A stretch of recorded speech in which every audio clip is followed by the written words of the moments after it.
क्यों मनाते हैं, तो पता चलेगा कि आज तक हम नवरात्रि मनाते आए लेकिन पता नहीं चला कि नवरात्रि क्यों मना रहे थे। हम जानना चाहते हैं कि नवरात्रि क्यों मनाते हैं। इस नवरात्रि का शुभारंभ भी किया है तो भगवान श्री राम ने। किसने? राम जी ने। आइए हम चलते, बहुत सुंदर एक छोटी सी कथा मैं आपको कहती हूँ नवरात्रि की, उसके बाद में हम कथा में प्रवेश करेंगे।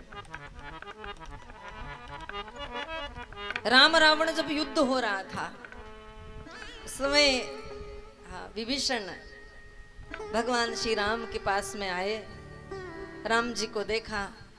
एक दिन भगवान श्री राम की जो सेना युद्ध कर रही थी, उस दिन सेना पूरी परास्त हो गई। होता है कभी कभी युद्ध होता था ना, तो कभी कौन जीत जाता था उसमें, कभी कौन जीतता था, किसी की सेना मर जाती थी ज्यादा, किसी की कम मरती थी।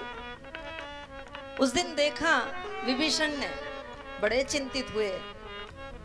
कहा प्रभु आज तो आपकी सेना परास्त हो गई, बताओ क्यों परास्त हो गई। तो भगवान राम ने कहा देखो ये तो चलता रहता है, आज परास्त हुई तो कल हम विजय भी प्राप्त करेंगे। विभीषण ने कहा प्रभु बड़ी चिंता है, मुझे तो नहीं लगता है कि आप जीत पाएंगे रावण से।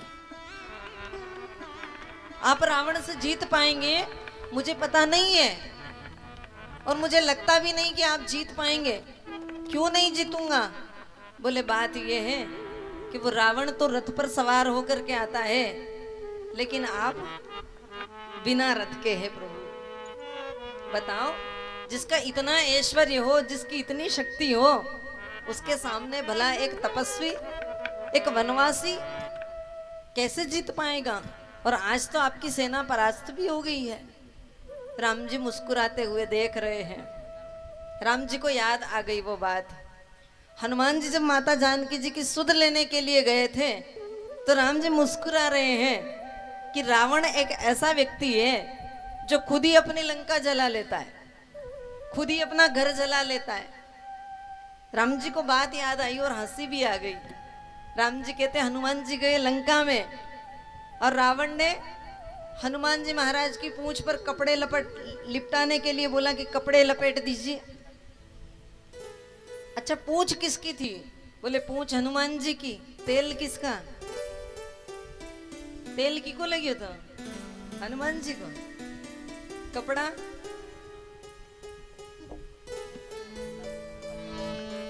रहा न नगर वसन घृत तेला, ना तो वहां घी बचा था, ना तेल बचा था, ना वहां वस्त्र बचे थे, ना कपड़े, कुछ भी नहीं बचा था। पूंछ हनुमान जी की जरूर थी, लेकिन तेल भी रावण का, कपड़ा भी रावण का, और आग लगाने वाले भी रावण के ही लोग, और घर भी उसी का फूक दिया गया। अब बताओ इतने बड़े अकलमंद, 10 सिर तो थे लेकिन बुद्धि कितनी थी, अकल कितनी थी। एक बार मैंने एक से पूछा, यही ब्रह्मांडी पे आई, तो मैंने पूछा कि माता जी भैंस बड़ी की अक्कल? तो महिलाएं पीछे से मुस्कुराती हुई बोलने लगी दीदी सरकार भैंस बड़ी है, काली काली दिखती है।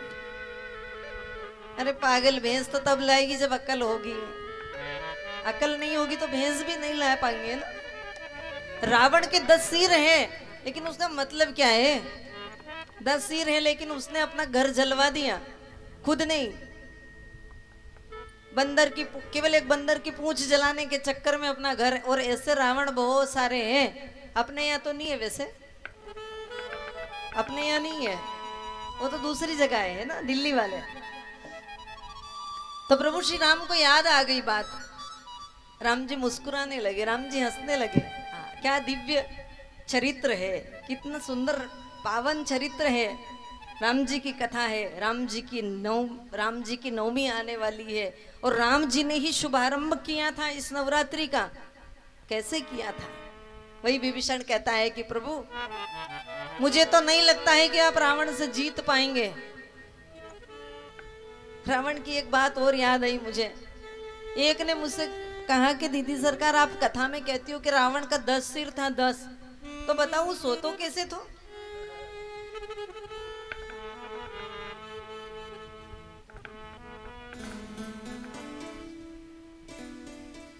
अच्छा अच्छा यह बात भी सही है, जैसे रावण का 10 सिर है तो कैसे सोता होगा रावण? को कोई कमरों अलग है, अच्छा करवट लेनी हो तो कैसे करवट लेता होगा रावण? ये बात भी बड़ी सोचनीय है। अरे बोले वो 10 सिर जो थे ना रावण के, वो 10 सिर ऐसे नहीं दिखते थे, वो कभी कभी दिखते थे। और वो सोता था ना, जब हो सकता है कि निकाल के अलग रख लेता होगा, कुछ तो करता ही होगा। तो विभीषण को बड़ी चिंता हुई। विभीषण कहते हैं प्रभु आप नहीं जीत पाएंगे। भगवान श्री राम कहते हैं ऐसा नहीं हो सकता है। क्यों नहीं हो सकता? बोले भगवान श्री राम ने कहा कि ठीक है आज हमारी सेना परास्त हुई है, लेकिन कल नहीं होगी। कैसे? भगवान श्री राम बैठे, ब्रह्मा जी आए। ब्रह्मा जी ने कहा प्रभु आपके पास रथ भी नहीं है, आपके पास रथ भी नहीं है, आप रावण से कैसे जीत पाएंगे? इसलिए आप एक काम कीजिए, आप साधना कीजिए। क्या कीजिए? साधना। तो साधना करें, कैसे करें? बोले आप देवी की आराधना करो, शक्ति के बिना कुछ नहीं होता। तो प्रभु श्री राम बैठे, ब्रह्मा जी ने उपाय बताया। 108 नील कमल हो और उनसे आप पूजा करें देवी की, तब देवी आपको आशीर्वाद देगी, तब आप विजय प्राप्त करेंगे। देखो राम जी को हम राज तिलक होते हुए देखेंगे ना 9वें दिन कथा में, तो राम जी को विजयश्री कैसे मिली? नवरात्रि किसने प्रारंभ की? 108 नील कमल भगवान श्री राम ढूंढ कर लाए और एक एक करके मां को अर्पित करने लगे, मां को चढ़ाने लगे। राम जी बड़े ध्यान में थे, ध्यान निमग्न थे, मां की पूजा करने लगे, घट स्थापना की। एक कमल लिया, नील कमल, मां के चरणों में अर्पित कर दिया। मां प्रसन्न हो रही है। एक एक करते करते 107 नील कमल भगवान श्री राम चढ़ा चुके। अब 108वां जो नील कमल था ना, उस नील कमल को राम जी यूं करके उठाने लगे तो मां ने परीक्षा ले ली, भगवती ने। वो 108वां जो नील कमल था उसको मां ने चुरा लिया। अब राम जी कर वहां से उठ भी नहीं सकते, क्योंकि शक्ति की आराधना कर रहे हैं। अगर उठ जाएंगे तो पूजा भंग हो जाएगी, मां की पूजा टूट जाएगी। अब उठ करके लेने के लिए जाए तो उठना भी नहीं है। राम जी ने तो जल भी त्याग दिया था, राम जी ने कुछ खाना पीना 9 दिन तक किया नहीं। राम जी उठ कैसे जाते? तो प्रभु श्री राम को याद आ गई बात, मेरी माँ कहती थी बचपन में, मैं छोटा था ना, तो मेरी माँ कहती थी राजीव लोचन। क्या कहती थी? राम जी को माँ कौशल्य किस नाम से बुलाती थी? जरा आप बोलना एक बार। राजीव लोचन। राजीव नाम होता है कमल का, लोचन भी कमल। प्रभु श्री राम जैसा कोई धैर्यवान, कोई शौर्यवान नहीं है। तो प्रभु श्री राम ने जल्दी से उठे और उठकर प्रभु श्री राम ने मां से प्रार्थना की, मैं यहां से उठ तो नहीं सकता।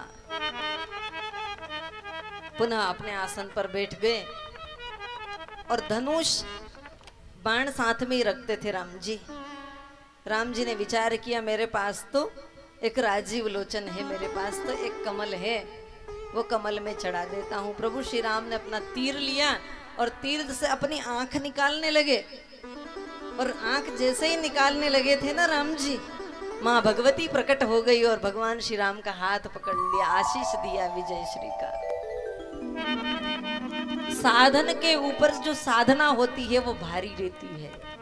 साधन के ऊपर साधना भारी होती है। साधना किसने की? राम जी ने। साधन किसने जुटाए? बोले रावण ने। रावण के पास में जितने सैनिक थे ना, उसके बराबरी में तो राम जी के पास कुछ भी नहीं थे। उनके पास तो, रावण के पास तो देश देश के राजा भी आ गए होंगे, क्योंकि वो तो शक्तिशाली था। तीनों लोगों पर अपना अधिकार जमाना चाहता था, चलता था, धरती में कंपन हो जाता था। ऐसा रावण, जिसके 100 पुत्र थे, वो रावण साधन युक्त था। लेकिन राम जी निहत्ते राम जी थे, पैदल राम जी थे। राम जी के पास में रथ भी नहीं था। लेकिन इन 9 दिनों में भगवान श्री राम ने माँ की आराधना की, तो उस साधन के ऊपर, ये जो साधना है, साधना भारी पड़ गई और प्रभु श्री राम ने इस साधना के बल पर रावण पर विजय प्राप्त की। इसलिए माताओं, प्यारे भाइयों, 9 दिन माता जी के जो आते हैं हमारे जीवन में, वो शक्ति की आराधना के हैं, उपासना के हैं। जीवन में बिना शक्ति के तो शिव भी शव होता है। शिव जब लिखा जाता है ना, तो यूं ही की मात्रा चढ़ाते हैं, वो क्या है? शक्ति है। तो शिव शव बन जाते हैं जब शक्ति नहीं होती है। तो हमारे सनातन धर्म में ये परंपरा है। और वैसे तो युगाब्द का आरंभ होता है, षष्ठी सृजन का दिवस होता है, नवरात्रि। इसी दिन ब्रह्मा जी ने सृष्टि की रचना की थी। तो अभी कौन सा वर्ष प्रारंभ हुआ हमारा सनातनियों का? संवत्सर हमारा कौन सा प्रारंभ हुआ? सब जानकारी हमको होनी चाहिए। युगाब्द अभी हमारा कौन सा चल रहा है? युगाब्द हमारा 5126वां, मतलब 5126। विक्रम संवत हमारा 2000। आप बताएं जिनको याद है। हम सनातनी हैं, हम हिंदू हैं, हम विक्रम संवत से चलने वाले लोग हैं। क्या हमारे संवत के बारे में हमको पता नहीं होना चाहिए? अभी 80वां गया और 81 प्रारंभ हो गया, क्योंकि हम विक्रमादित्य के नाम से जो संवत चला था उसके अनुयायी है हम सब लोग, उसके पद पर चलने वाले हैं। उसके हिसाब से हम अपने वर्षों की गणना करते हैं। तो राजा विक्रमादित्य ने जो संवत चलाया था वो 2081वां विक्रम संवत प्रारंभ हो गया है कल से। जानकारी होनी चाहिए हमको। चैत्र शुक्ल पक्ष द्वितीया, आज बुधवार का दिन है, 10 अप्रैल है। 2024 सबको याद रहता है, 10 अप्रैल भी याद रहता है, लेकिन हमें संवत याद नहीं होता है। विक्रम संवत हमें याद नहीं रहता है। बस हमें अपनी जानकारी नहीं है, बाकी सबकी दुनिया की है। तो अपनी खुद की जानकारी, अपने धर्म की जानकारी सब होनी चाहिए, क्योंकि हम सनातनी हैं, हम हिंदू हैं। तो भगवान श्री राम ने ये चैत्र मास की नवरात्रि प्रारंभ की थी। अब याद रखेंगे, अगली नवरात्रि आएगी, कोई पूछे आपसे कि ये नवरात्रि हम क्यों मनाते हैं? बहुत सारी चीज हम करते हैं, लेकिन हमको पता नहीं होता उसके बारे में कि हम क्यों कर रहे हैं। नवरात्रि का महत्व हमारे लिए क्यों अधिक है? अच्छा, व्रत क्यों करते हैं आप लोग? इसकी धार्मिक मान्यता भी है, आध्यात्मिक भी है और वैज्ञानिक भी है। आइए 2 मिनट के लिए भगवान का कीर्तन कर लें, उसके बाद में आगे की हम नवरात्रि की महिमा आज सुन करके कल से विधि विधान के साथ में पूरी कथा हम सब लोग श्रवण करेंगे।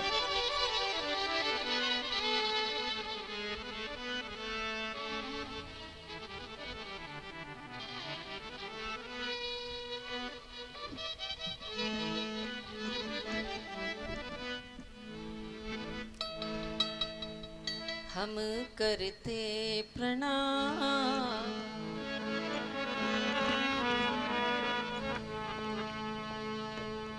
हम करते प्रणाम, हे रघुनंदन करते प्रणाम तुम्हें, हे रघुनंदन करते प्रणाम।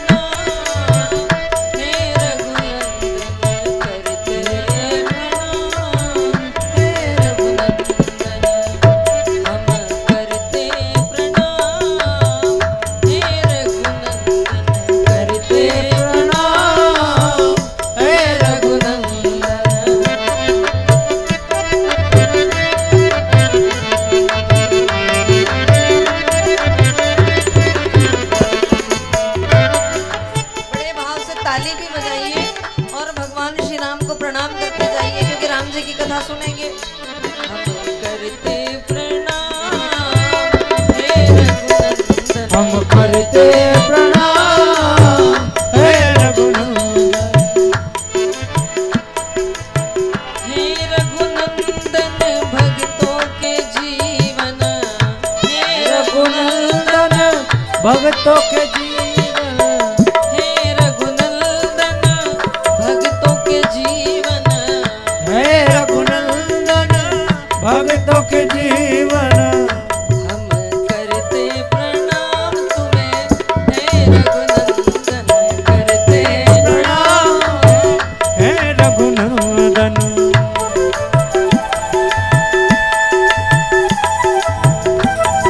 जय हो राजा राम सरकार की।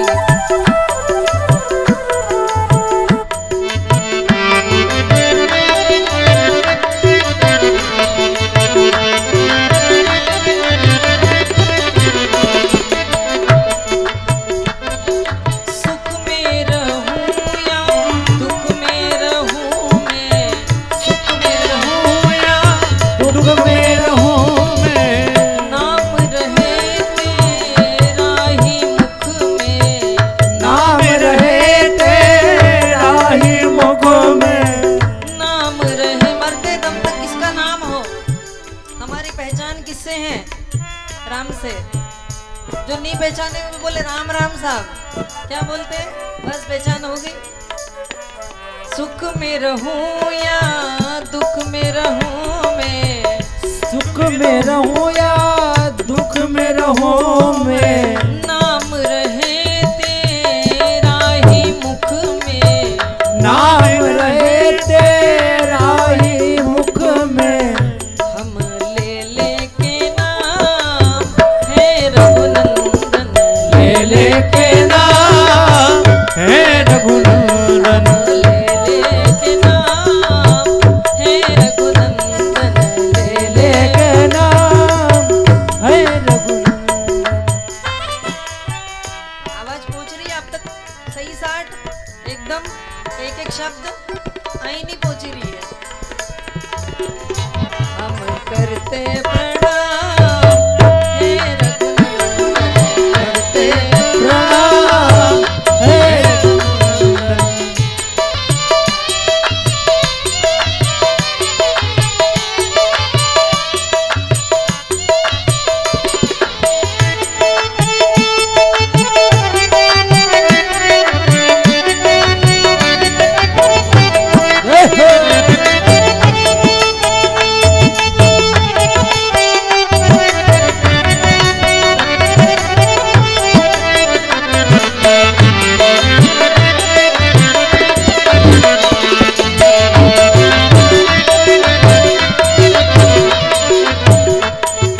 विनती यही है शरण में रखना, विनती यही है शरण में रखना, विनती यही है शरण में रखना, विनती यही है शरण में रखना। ये आई वाले क्यों नहीं गई रे? विनती यही है शरण में रखना, विनती यही है शरण में। दुनिया से क्या मुझे लेना देना, दुनिया से क्या मुझे लेना देना, सुबह और शाम हे रघुनंदन सुबह और शाम हे रघुनंदन, करते प्रणाम, हे रघुनंदन करते प्रणाम हे रघुनंदन, करते प्रणाम, हे रघुनंदन करते प्रणाम, हे रघुनंदन करते प्रणाम, हे रघुनंदन करते प्रणाम, हे रघुनंदन करते प्रणाम, हे रघुनंदन। बोली सियावर रामचंद्र भगवान की, ब्रह्माणी मैया की जय हो। हम वेद को मानने वाले लोग हैं, हम वेदों के अनुयायी हैं। और इस कीर्तन का बड़ा महत्व है। हमारे जीवन में कीर्तन का बहुत महत्व है। कीर्तन का है ना महत्व, क्योंकि कलयुग केवल नाम आधारा और सुमिर सुमिर नर उतर ही पारा। आपको शास्त्र पुराण सब कुछ याद हो जाए, कंठस्थ हो जाए और जीवन भर आप उसे कंठस्थ करके रखो, लेकिन भगवान का भजन नहीं करो तो वो शास्त्र और पुराण किसी काम का नहीं है। किसी का गला बहुत अच्छा है और दिन भर गाने ही गाए, लोग कहते साहब बहुत अच्छा गायक है, दिन भर बहुत अच्छा गाना गाया, उसने जीवन में कभी भजन गाया ही नहीं, उसके गले का कोई मतलब नहीं है। और हमारा भी गला, अगर हम भजन नहीं करते हैं तो गला हमारा मेंढक के जैसा है, क्या ट्रा ट्रा करते रहते दिन भर, लेकिन उसका कोई मतलब। तो जीवन में कीर्तन का बहुत महत्व है।